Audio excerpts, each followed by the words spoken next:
Come thou fount of every blessing, tune my heart to sing thy grace. Streams of mercy never ceasing, call for songs of loudest praise. Teach me some melodious sonnet sung by flaming tongues above. Praise the mount I'm fixed upon it, mount of thy redeeming love.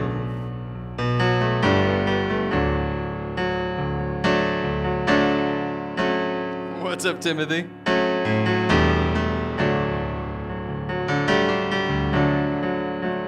Here I raise my Ebenezer, here there by thy great help I've come, and I hope by thy good pleasure safely to arrive at home. Teach me some, oh, not right. Jesus sought me when a stranger, wandering from the fold of God, he to rescue me from danger interposed his precious blood.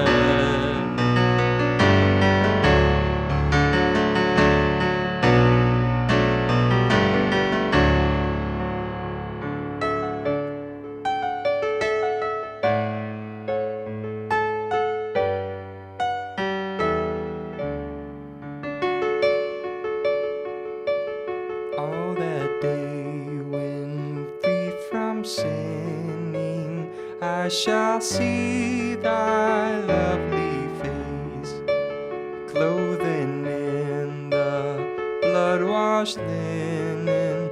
How I'll sing thy wondrous grace. Come, my Lord, no longer tarry, take my ransom soul away. Send thine angels now to carry, send me to realms of endless day.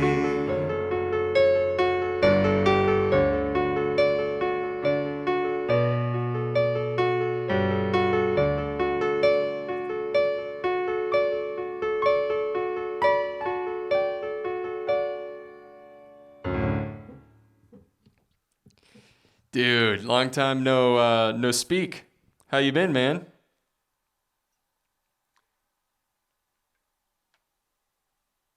Yeah, dude, that's a really pretty song. I love that's one of my favorite old hymns. I've got about 5 that I really like a lot. There's probably more out there though that I just have not discovered yet.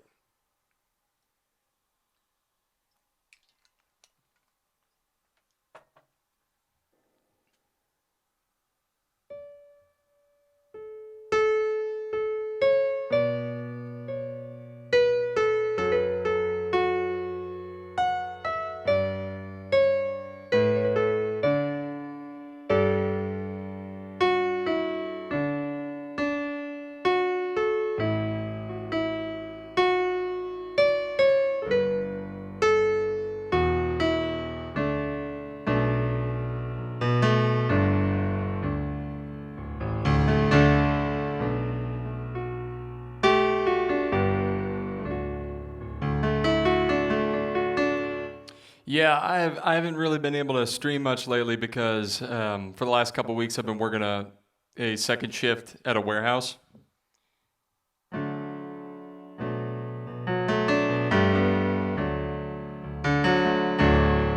But last night was my last night because I'll be training to be a driver for Amazon delivery next week.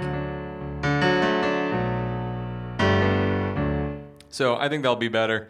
The late night stuff, that's kind of what I naturally like to do. I kind of like to do the second shift stuff because I I suck at waking up on time, so that's kind of just a nice fail safe for me to just wake up late and then I can still get to work on time. But I've kind of opted for the all day Amazon thing, Amazon delivery, because I just think that will be way better for my circadian rhythms, and it'll be better to be at home with Felicia and at night and getting up with her in the morning. So it'll be better. I'll just have to be on my game, step it up a little bit with the waking up on time.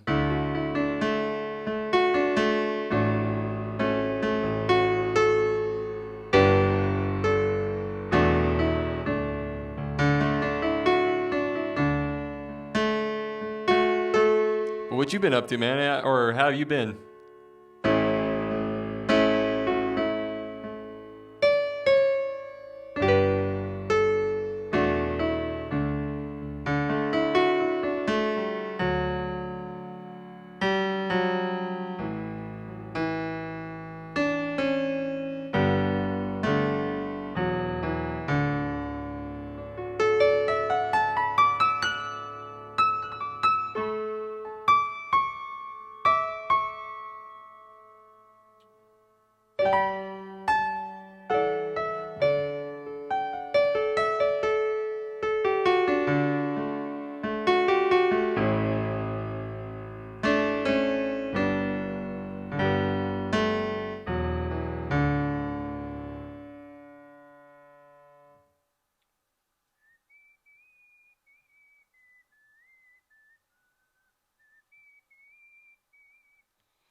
Excuse me. I'm going to do this last verse of this song. Oh, to grace, how great a debtor daily I'm constrained to be. Let that goodness like a fetter bind my wandering heart to thee. Prone to that's right. Prone to wander, Lord, I feel it. Prone to leave the God I love. Here's my heart, oh, take and seal it for thy courts above.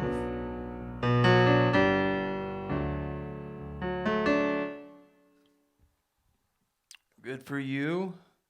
I've been pretty good. Lots of scripture reading lately. Paid my last guitar payment this month. Sweet. That's awesome. You own that thing now. Is it acoustic or an electric guitar?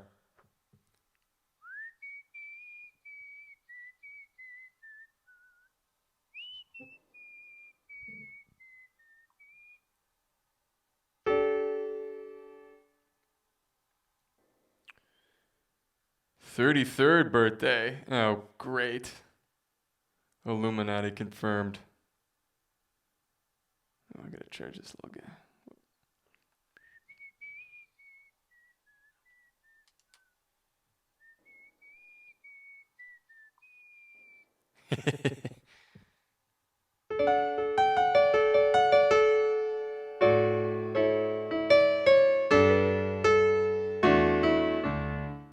So anyways, I just want to pop in here and play some music like I normally do. But I was wondering if you had seen, are you subscribed to Conspiracy RS? Because they just, he just released a video about a concept that's been a theory that's been like really on my mind the past 2 or 3 weeks. And he kind of breaks it down in a way that's really good. And, he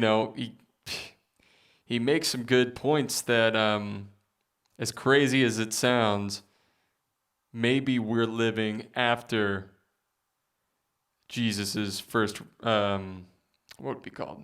Not his first resurrection. Anyway, he'll break it down. We'll watch some of it. I downloaded the video and thought it'd be fun to watch some of it. Electric, sweet. Yeah, I got my electric guitar It's not like very good. What kind of electric guitar do you get? Mine's a Epiphone Les Paul, and it's not amazing or anything, but I'm not. I don't really consider myself any kind of player. Like saxophone's my most proficient instrument, but I don't really consider myself a saxophone player. Same with guitar. I just kind of dabble on whatever I have. So it gets the job done for me, but it definitely leaves something to be desired.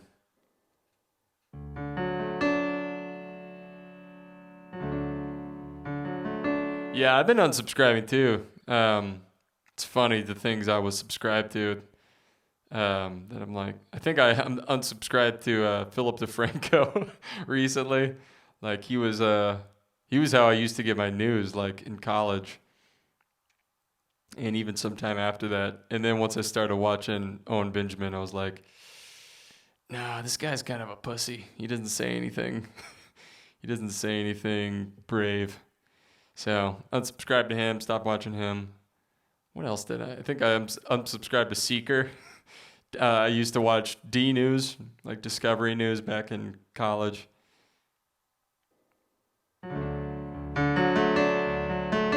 But Conspiracy RS is a great channel to subscribe to. He doesn't release videos very often, so it's like a really special thing when he does. And he always brings a lot of gravy.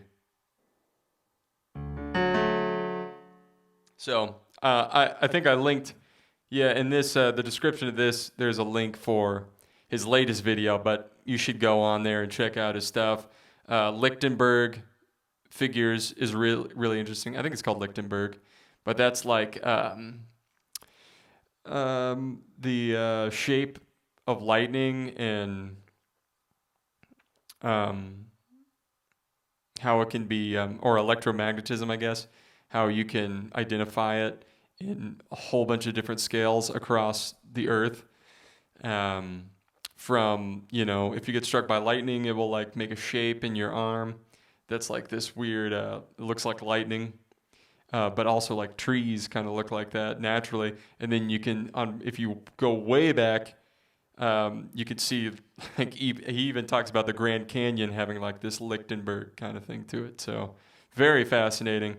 But his new video, I highly recommend. And if you don't mind hanging out for a bit, I might play a little bit of it.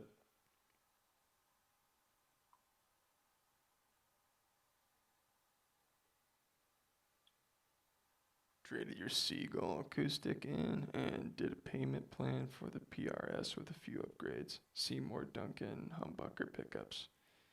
Humbucker. I forget what that even means. I'm a total. I suck with gear. Yeah, someone explained to me what humbucker pickups were, but I forgot what they are. Yeah, I'm telling you, I like. As much as I consider myself a pretty good musician, I'm just like a total noob when it comes to gear and hardware and all that stuff.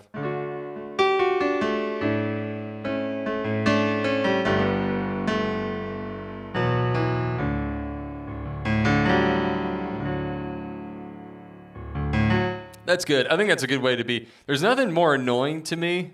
Okay, that's not true, but something that is quite annoying to me is when someone isn't like that great of a musician, but they just like constantly talk about gear, and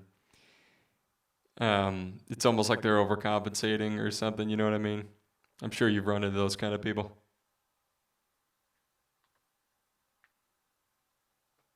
Just want to sing? Sweet. Have you? Do you consider yourself a singer, or you're just want to like do some singer-songwriter stuff?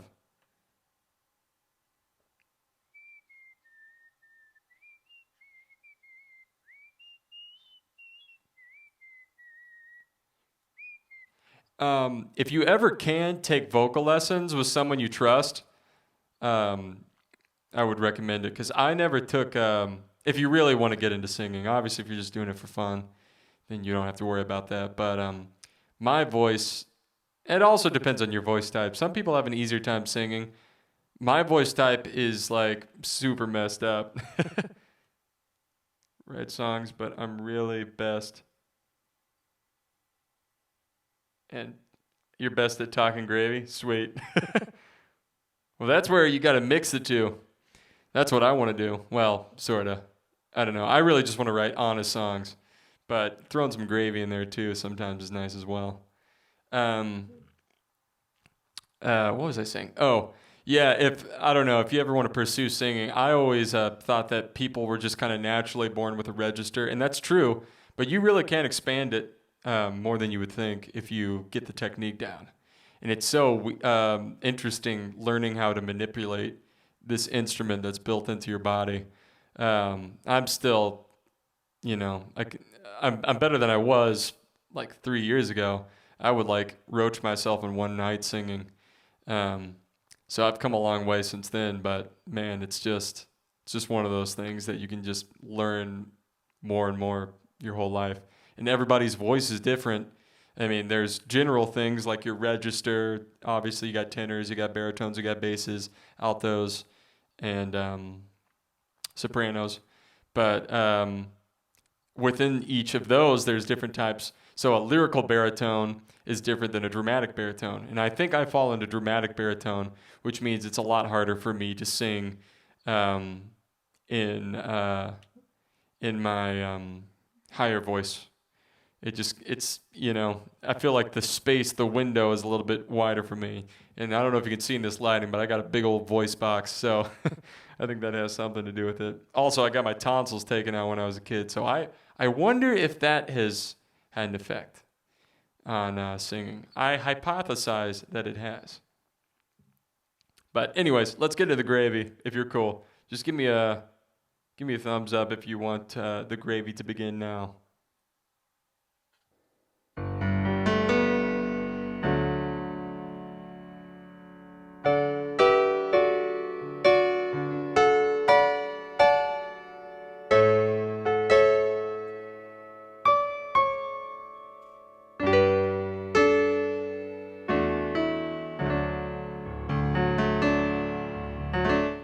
Gravy time. Sorry. I know I'm rambling. All right. Let's do this. And I don't think you'll be able to hear me while we're watching this, but I can see your chat and type back at you. So here we go.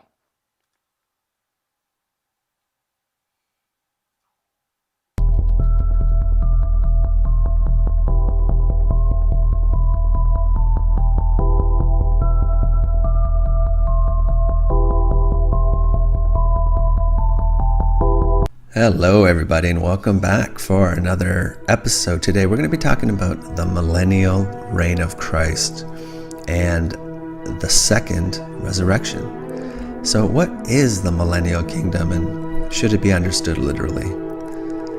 Now, in the final book of the Bible, the book of Revelation as it's called, there's a period of time referred to where Jesus Christ returns, and then after he reigns on earth for 1,000 years, and it's referred to as the millennium. And during that time there's supposed to be peace and unity, and then after that time, before that time, Satan is supposed to be thrown into the pit.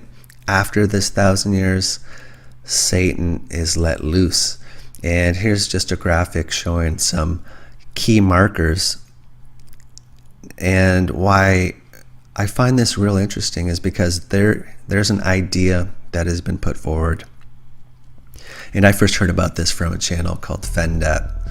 And I'll try to leave a link to one of his videos talking about this. But the idea is that this 1,000-year reign of Christ on earth has already happened. And we are actually on the other side of it. Sounds far-fetched, I know, but as we go along, there are some really interesting tie-ins, at least from my perspective. And these are just some markers that when Jesus returns, this is according to what's laid out in the book of Revelation as to what will happen. So when Jesus returns, you're supposed to, of course, Jesus returns, and there's supposed to be this battle of Armageddon, a lot of apocalyptic events, and then Satan is bound for 1,000 years, thrown in a pit. And then you have another interesting thing where they're talking about the first resurrection. And that's going to be interesting when we look into that. And then after the 1,000 years, Satan is let loose to deceive the nations. And then there's another resurrection. And there's this final battle of Gog and Magog. And after that, there's a final judgment. And then time no more. So I want to look into some of these things and just see some of the tie-ins to our present situation. It's kind of interesting. So I wanted to start by looking at the return of the King.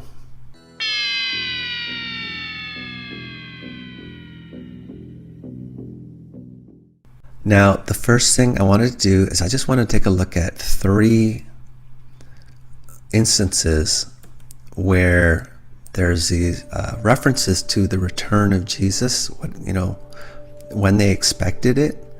And I think you're going to find the people that were talking in the Bible with reference to the second coming, they were expecting it. It seems like they were expecting it imminently, as opposed to at some point in the distant future. Now, this is the first example, and this is just from First Thessalonians, and this is the King James Bible, and here's the chapter and verse. But this was written by Paul the Apostle, I believe, and it was written to this church in Thessalonica, which I think is present-day Greece. But if you look at the wording, it appears that they were expecting the return of Jesus in their lifetimes. So it just goes on to say, we say unto you by the word of the Lord, that we which are alive and remain unto the coming of the Lord shall not prevent them which are asleep. For the Lord himself shall descend from heaven at the final trumpet, and the dead in Christ shall rise first.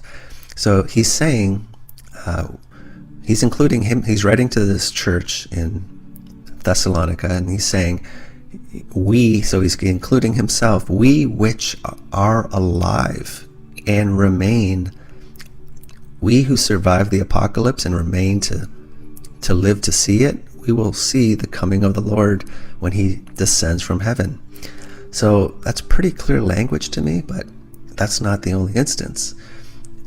Matthew 24, King James Bible. Jesus himself. Yeah, so what's up, man? Is it, are you getting some gravy overload, or is this something you've heard of before? Oh, continue? Yeah, dude, this is so fascinating to me because it makes so many things make sense, especially if you've really got into the mud flood stuff. It really answers a lot of perplexing questions. What was I going to say? Oh, yeah, and I vaguely kind of remember reading passages like this where it sounds like the second coming of Jesus is so like soon, and it's you can write it off as being soon is relative, but what if he was talking about legit soon? So I'll just continue. This is when Jesus, he's still alive. The first instance was after Jesus had died. Now this is before his death, and Jesus himself is talking to his disciples on the Mount of Olives, and they're asking him, what will be the signs of your return, and also of the end of the world. And he's telling them there will be many false Christs, antichrists, false prophets. The sun will be darkened, and then people will see the Son of Man coming in the clouds. But then he goes on to say, verily I say unto you, this generation shall not pass till all these things are fulfilled. So again, Jesus himself, talking to his own disciples while he's still alive, is telling them their generation shall not pass until all these things happen, including him returning in the clouds. And I think, again, this is when the Apostle Paul talking to this church saying, we who are alive will see the Lord descending from the clouds, descending from heaven. So again, two different people speaking, same event. And just one more. This is a different instance. 1 John 2:18. Little children, it is the last time. And as ye have heard that Antichrist shall come, even now there are many Antichrists, whereby we know it is the last time. So again, they're speaking that it is the last time, and he's talking about Antichrists here. There will be many Antichrists before the Antichrist. And back here, Jesus was saying at the end, you would see there would arise many false Christs, Antichrists. So 3 just quick examples. There's more I could have put in here, but just, to keep things moving. There's indicators, strong indicators that Jesus was expected back during their lifetimes. And obviously we're on the other side of that. So has this 1,000 years happened? Well, here's where things start to get interesting. This leads us to our second topic, and that is the apocalypse, Armageddon.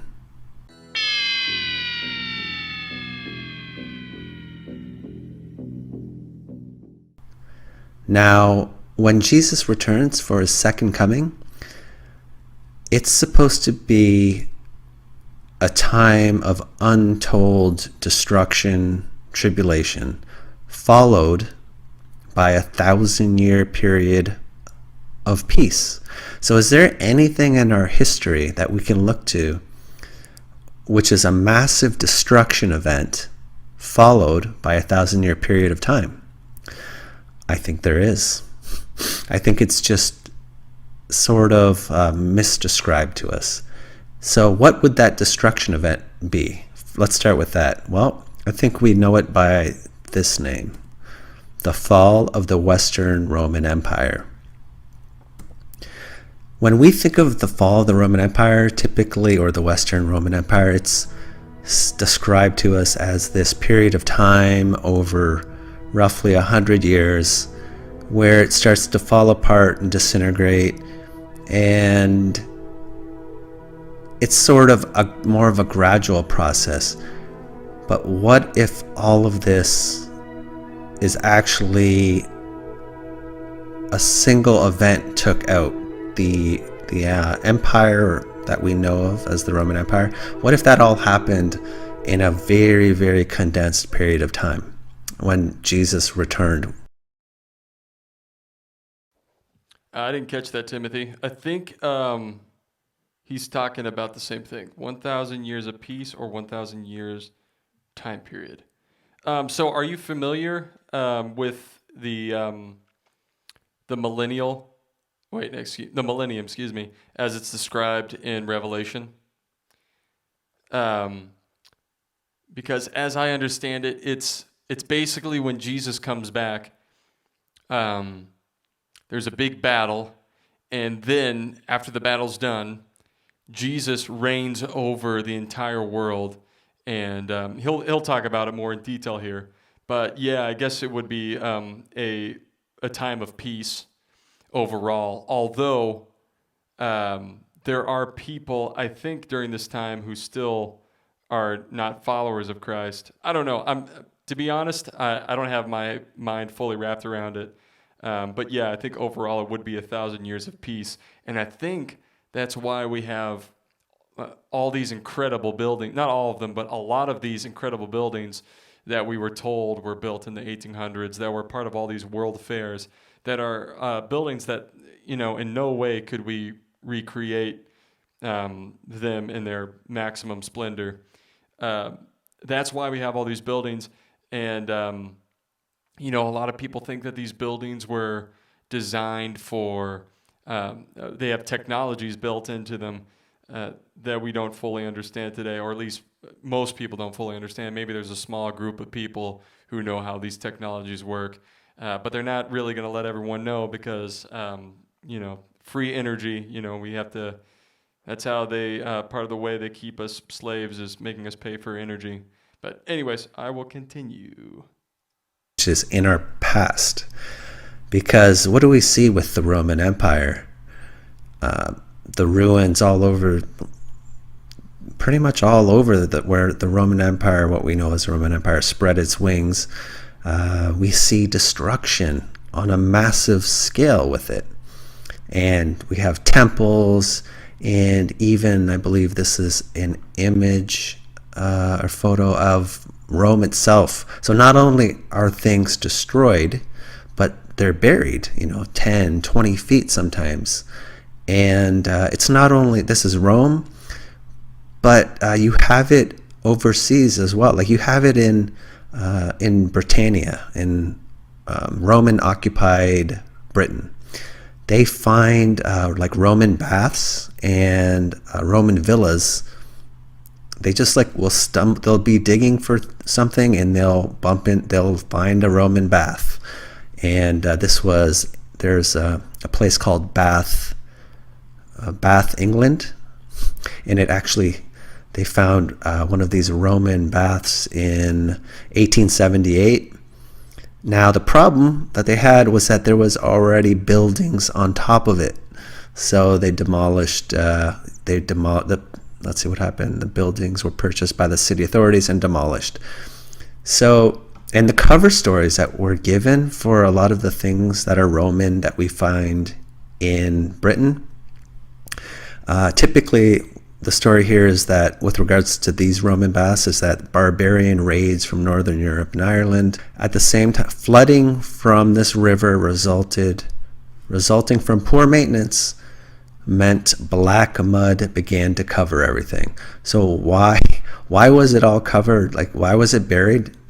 Because they're saying somehow they know that this mud began to cover everything because of poor maintenance and this river. Okay, I mean, there's no way for us to verify.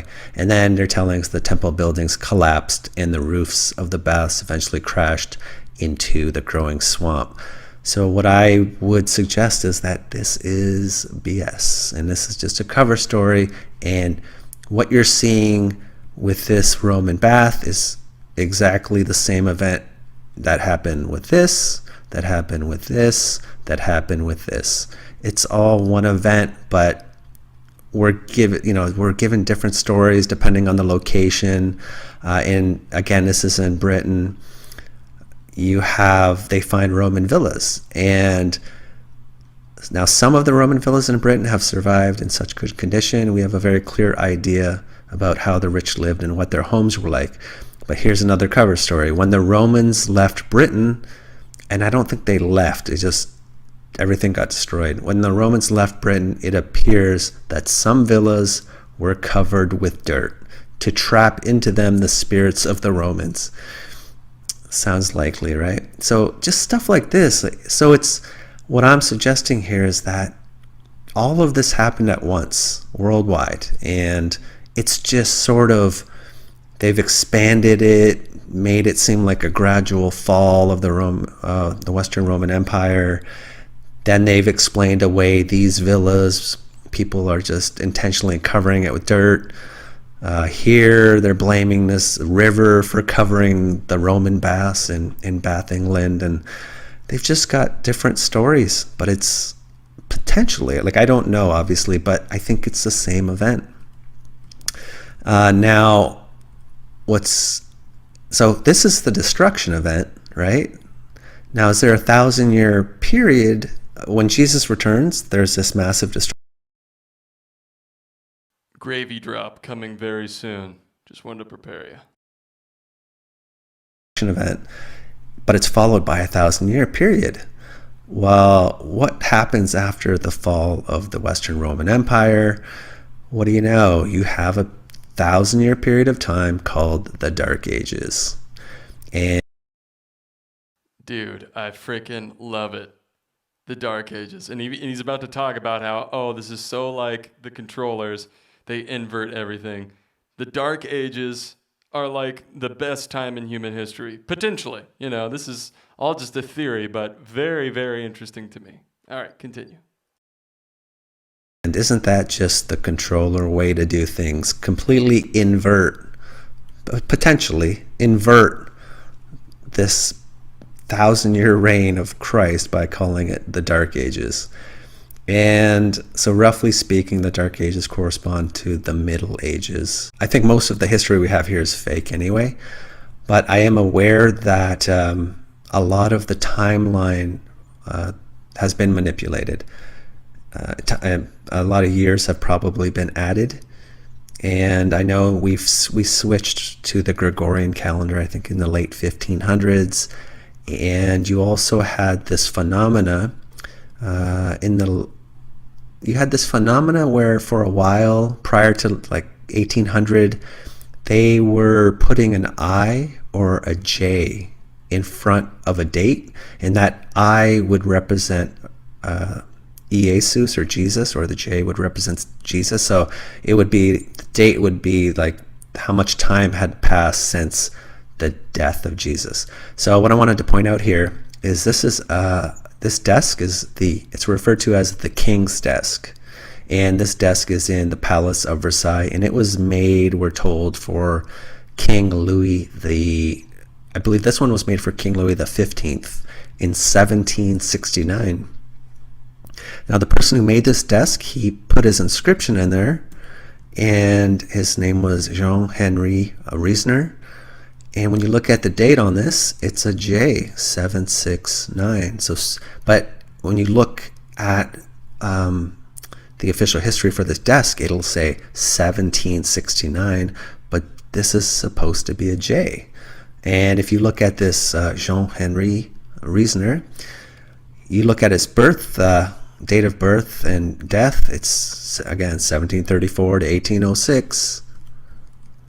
So you go back here, so they're taking this to be a 1. So when I look at this period of time, I understand that from our current year 0 to now 2020 years, there's probably a good chunk of that has been added. But it's still, I think they're probably doing that to cover up this 1,000-year period of time, and a good portion of it has probably been chucked into this period of time we know as the Dark Ages. So, and we also have these mile markers. This is for Boston, and this is just another example. The I, 734, and here's one I, here's another I, here's another I. So it's after Jesus, after Jesus. Clearly an I, not a 1, but we would be told this is 1734. So the calendars are heavily manipulated, but so we have the destruction event worldwide potentially, and we have this 1,000-year period potentially. Now, the next thing I want to talk about is something called fervent heat.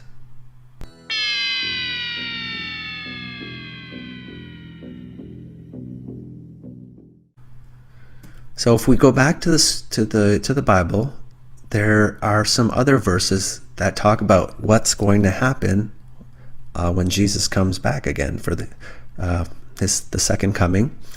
Just before this 1,000-year reign, there's this interesting verse that talks about, the day of the Lord will come as a thief in the night. So when he returns, the heavens will pass away with the great noise, and the elements shall melt with fervent heat.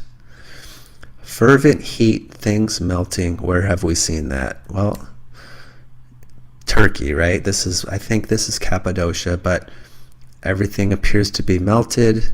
Here's a good shot.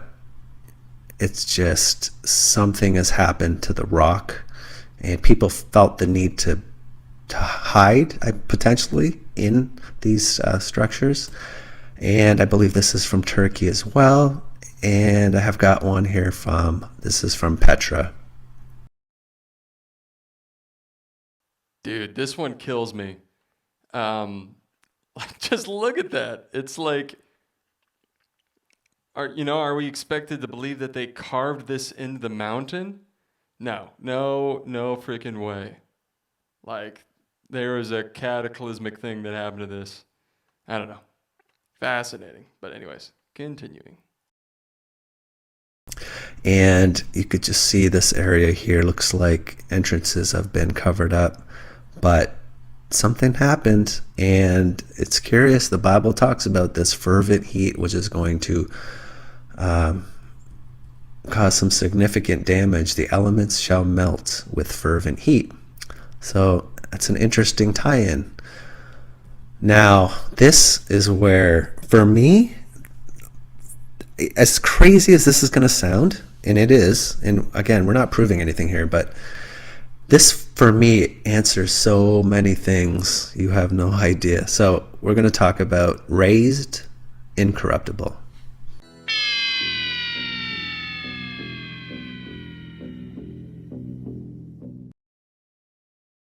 Let's just take a second to appreciate that sound he's put in for all of these points. All right, let's. So I guess we have a little timeline here, and at the beginning of this 1,000-year, when Jesus returns, another interesting event is said to will take place, and it's called the first resurrection. So what is this first resurrection? Well, let's go back to the book of Revelation, King James Bible, chapter 20, verse 6. Blessed and holy is he that hath part, that takes place, that has a part in the first resurrection. They're saying the second death will have no power over them. Okay, but they will be priests of God and of Christ, and they will reign with him 1,000 years. So there will be people who are resurrected. And just to give you some background, these people are the ones who didn't take the mark of the beast, didn't worship at the altar of Baal, and a lot of them were probably martyred for their beliefs. So they're the first ones who get resurrected, and not only that, they're going to reign on earth for 1,000 years. So why is that interesting? Well, here's one more verse, just verifying what I just told you. This is a different. This is the First Thessalonians. This was Revelation, but it's talking about the same thing. When the Lord himself descends from heaven, you have the final trumpet, and the dead in Christ shall rise first. So the same group of people. So why is that interesting? Here's why. A different book of the Bible, 1 Corinthians, and you have these two verses. So what this is I can't remember. I think it's the Apostle Paul talking to this. It's a letter to this church in Corinth, and so he's talking to believers, people who believe in Jesus and in the gospel, and he's telling them, "Behold, I'm going to tell you a mystery. We shall not all sleep, but we shall all be changed in a moment, in a twinkling of an eye, at the last trumpet." That last trumpet comes up again and again. So when the last trumpet sounds, the dead shall be raised incorruptible. So that first resurrection, and we, these believers, we shall be changed. So when you start looking into this, these people are in the twinkling of an eye. These people get different bodies. They get these glorified bodies. I guess that's the best way I can describe it. They're going to have different bodies, but they're going to be on earth, ruling with Jesus for 1,000 years. So some of the people who survive the tribulation as well, who are believers, they get different bodies, and these saints who are raised up first, they get different bodies. So why is that interesting to me? Well, here comes the crazy part, but what do we talk about with waste management? The secretly disgusting history of royal palaces. Again, going back to the Palace of Versailles, toilets were only added in the 1700s. That's no toilets for the masses, servants, or even guests. Any toilets. Now, again, I believe Palace of Versailles has 55 fountains. And here's just some of them. Now, water, again, I think when they initially tried to get water to these fountains, they built aqueducts, reservoirs, and they got water from 4 miles away from the River Seine. Now, these people who did all this, they didn't, what was it? So the palaces had no easy access to water, and therefore they had no indoor plumbing. The same people who did all this had no plumbing. And meanwhile, the Roman, what we call the Roman civilization, they had solutions for waste management. They took it away, and I know some people are saying, well, they made it to make gunpowder, black powder. Well, here, you know what you can do? You can actually do what the Romans did and centrally collect the waste, and you could still do whatever you needed to do. So that's a little bit of extra gravy for me. I'm guessing he's saying that gunpowder can be made from shit. And I did not know that before this video. That's pretty interesting. I might have to look into that some more. Anyways, continuing. To make with waste to make gunpowder. So that's not, for me, I think that's BS. I know that that's some of the stories given to us. And this whole thing that it's in the culture, I don't believe it. I don't buy it. Doesn't make sense. I think that some of these people had different body types, and so they didn't need these what we kind of need as far as waste management. But yeah, you had this major step back from this Roman civilization to when sort of the medieval, and even in these palaces. And you know what they had for waste management? Basically, they had chamber pots, and they had like these privies, these centrally located in the palace, where all that it was a toilet seat with a pipe connected to it, and that would empty into a cesspit. That's it. And they wouldn't, like, it would the smell would waft into the palace, and the whole thing with that's part of their culture. It was a problem. Like, it's not like it was something that was any benefit to them. So it doesn't make sense. And even one of the first known toilets that was flushed with water is at the Palace of Knossos on the island of Crete. So they had this thing figured out, but for some reason we take a step back, and here's again, this is just like the Romans had like these communal bathrooms even, and you would just sort of, your waste would be washed away.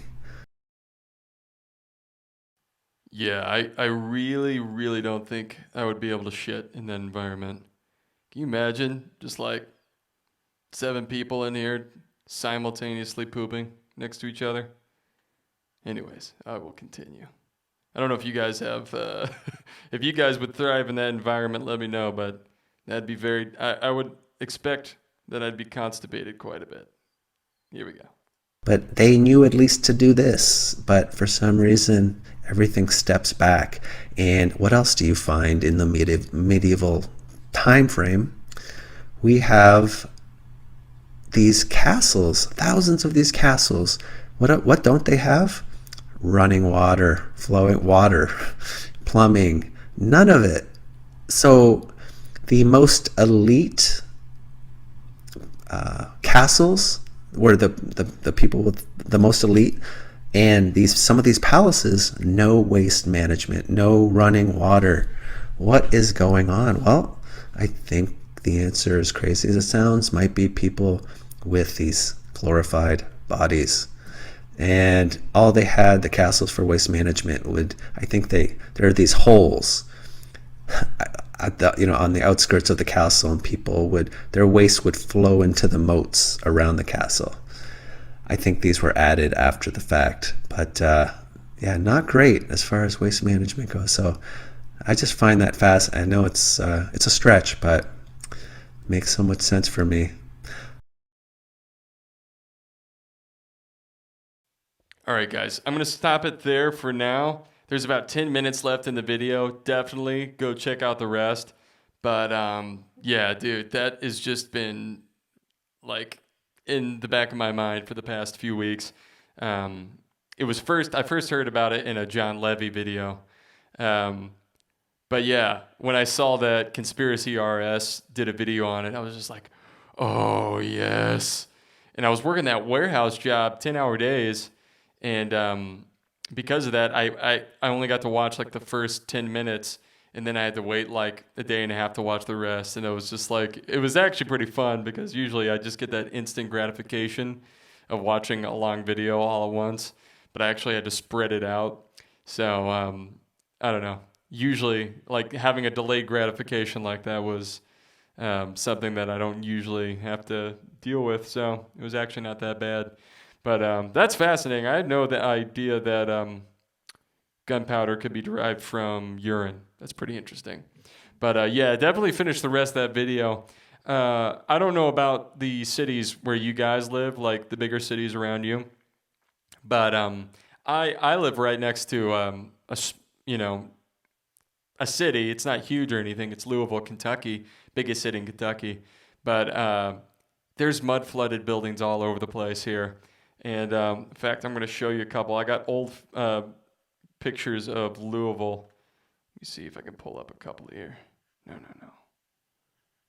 That's fine, I guess. Is this the big one? Yeah. Okay. Let's see if I can get this up here so you guys can see it. An absolute monster of a building right now. That was no. Go back. Shelton, Washington here. Okay? Look up old pictures of your area. So I did this. I did this a few months ago. I'm going to show you this. This is. Let me make sure. Oh, how do I? Hold on.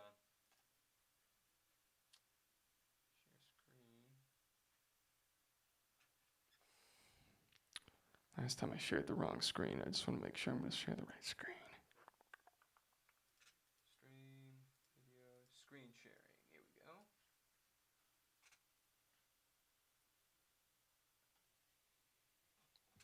All right.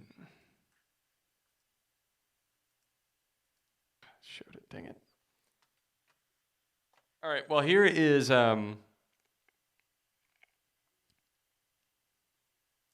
this is a building that used to be in my town, Louisville, Kentucky. Look at this monster. Look at that.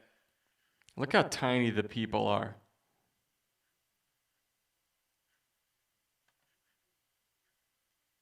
And look how few of them there are. Now, during this time period, all the machinery they would have had to build this monster was horse and buggy. They didn't have electric cranes. I don't think they even had metal cranes. A lot of what you see when they built back in this time were wooden cranes. Just an absolute monster of a building. Look at that. Can I zoom in more? Yeah. Just incredible. This picture's from 1906.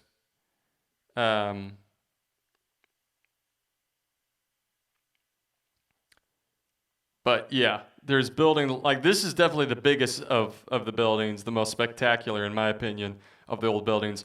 They tore this thing down in the 40s. And the only reason I could find for them tearing it down is because they said that it was an eyesore. People thought of it as an eyesore.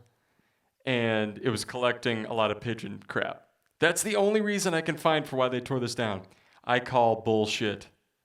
No way in hell. No way in hell they would just tear this down if they didn't have ulterior motives. That's a word, right? Ulterior? I think it is.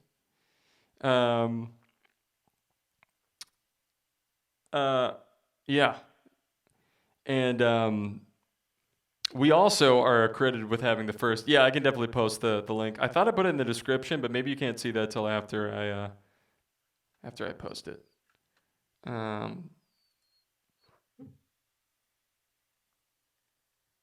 Okay, I think that's the link to the video. Pretty sure. Um, but yeah, just look up old pictures of where you live, or just walk around your town and be like, "What? Okay, they were supposedly built this in the 17 or 1800s, some case 1700s. These massive buildings, Canada, dude. Timothy, you got to look into Canada, man. Canada's got these crazy buildings like Quebec. Quebec has just some spectacular buildings that there's no way the people who supposedly settled those areas built this. So now when I was walking around Louisville today, or, I had to go, I was going to get a drug test for this Amazon driving job. I was just looking around me, and there's just video or buildings all the time. I'm seeing buildings that have been there the whole time that I'm just now noticing, and just like, holy crap, this is so out of place. This doesn't make sense. And they'll have windows that are below the ground. Look at this. This is a thing in Louisville where there's obviously it goes under the ground level. And look, they just put a rail up, but there's like windows down here. Like that just doesn't make sense. And you could be like, "Oh, it's just to let light in from the area up here." No. People when they said this was built in the 1800s, I believe this one was supposedly built before the diesel engine. Certainly others around the town were built before that time. So, yeah, exactly. It's like, this is not an eyesore. You got to be kidding me. Luckily, we still have a few buildings around town like this, but this definitely, for me, took the cake as being just the most epic building in my area, and I never got to see it in person because they tore it down in the 40s. Look at this. This was probably something they were just recently tore down. Stonework going down to the ground like that.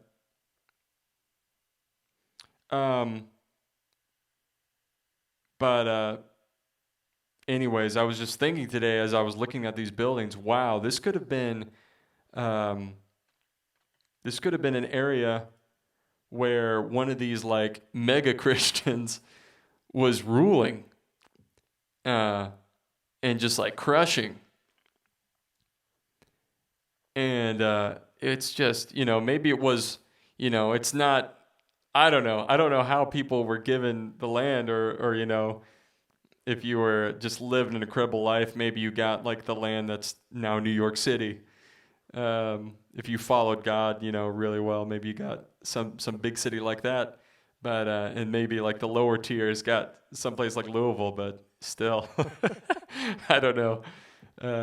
Just really fascinating to think about. Anyways, I'll play. I'm gonna play my song one more time, and then I'm gonna hang out with my wife a little bit more. But I love this stuff, and it just brings me like such an amazing sense of wonder. And gosh, isn't that fascinating to think that the Dark Ages were really Jesus reigning over the whole world? And I'm telling you guys, once you like start to look into this stuff, you see it all over the place.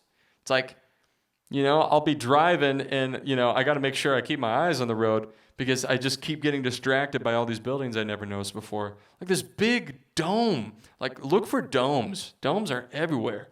And I don't even live in Louisville. I live across the river. Even in a small town of Jeffersonville, Indiana, there's still these buildings that are just magnificent.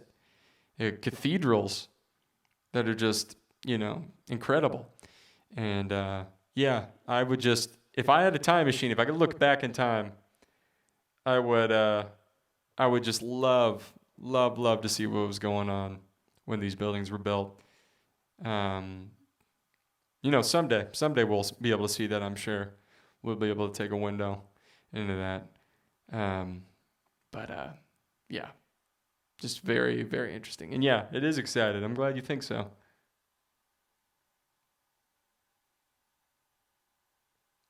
Yeah, pushed underground. And then it's just so interesting. Like, I think I remember hearing about the millennium at some point, but I was just like, oh, okay. I didn't really ever take Revelation anything seriously.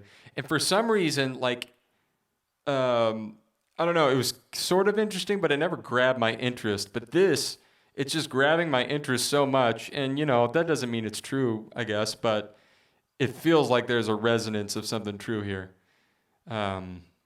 So, who knows? But it really answers a lot of questions. Why these cities didn't have, they had these sophisticated drainage systems for, rain, but didn't have sewage systems, ways of getting rid of the waste. Do a live stream. Oh, from one of these places in Louisville? Or one of the buildings in Jeffersonville? I might. I've really been considering doing a mud flood video. Just like people will be really confused to go onto my channel. It's like all these mediocre covers and a couple original songs. Schumann resonance. Oh, that sounds interesting. I will look into that. By the way, our Lumen, I'm tuned to 432 here, so 432 doesn't matter though if you're playing all the clam notes.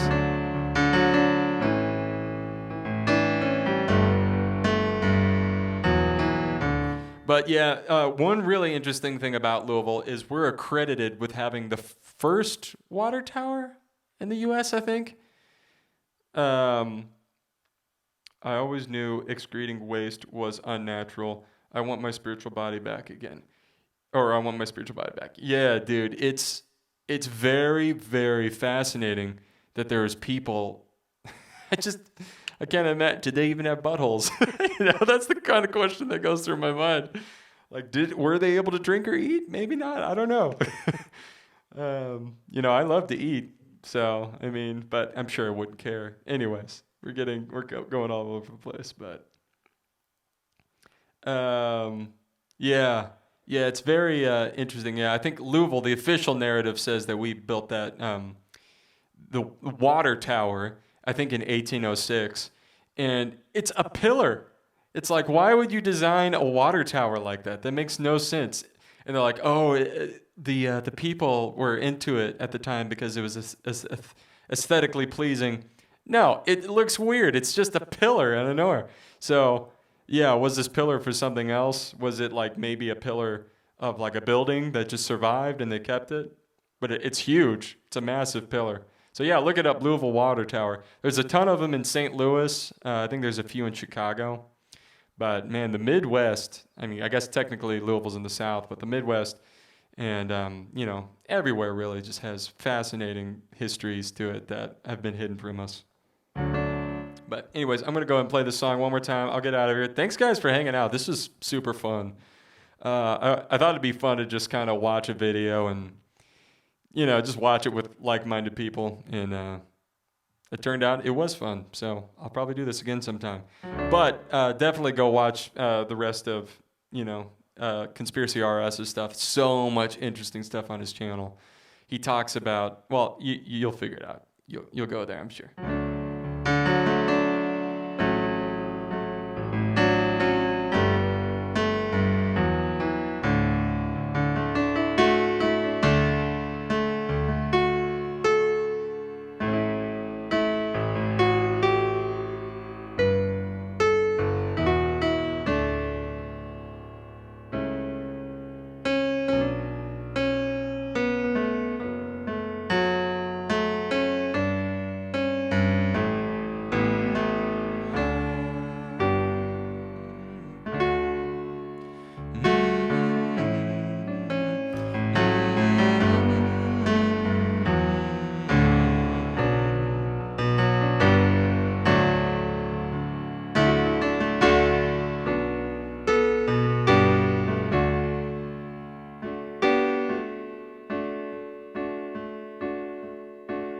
Come thou fount of every blessing, tune my heart to sing thy grace. Streams of mercy never ceasing, call for songs of loudest praise. Teach me some melodious sonnet sung by flaming tongues above. I'm fixed upon it, mount of thy redeeming love.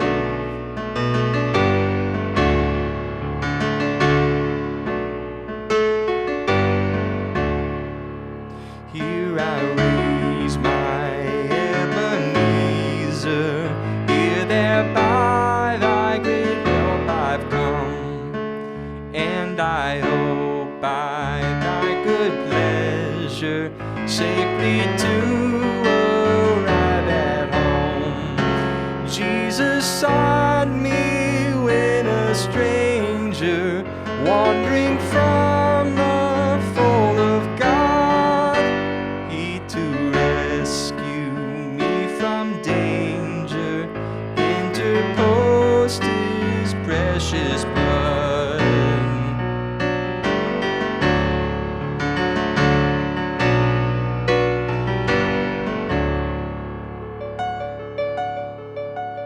Oh, that day when freed from sinning, I shall see thy lovely face, clothing in the blood-washed linen.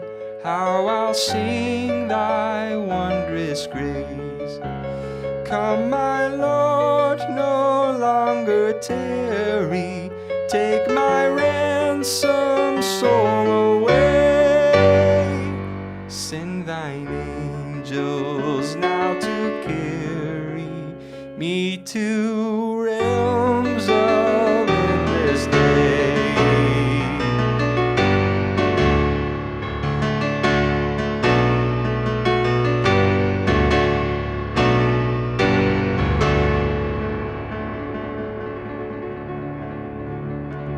Oh, to grace, how great a debtor daily I'm constrained to be. Let that goodness like a fetter bind my wandering heart to thee. Prone to wander, Lord, I feel it, prone to leave the God I love. Here's my heart, oh, take and seal it for thy courts above.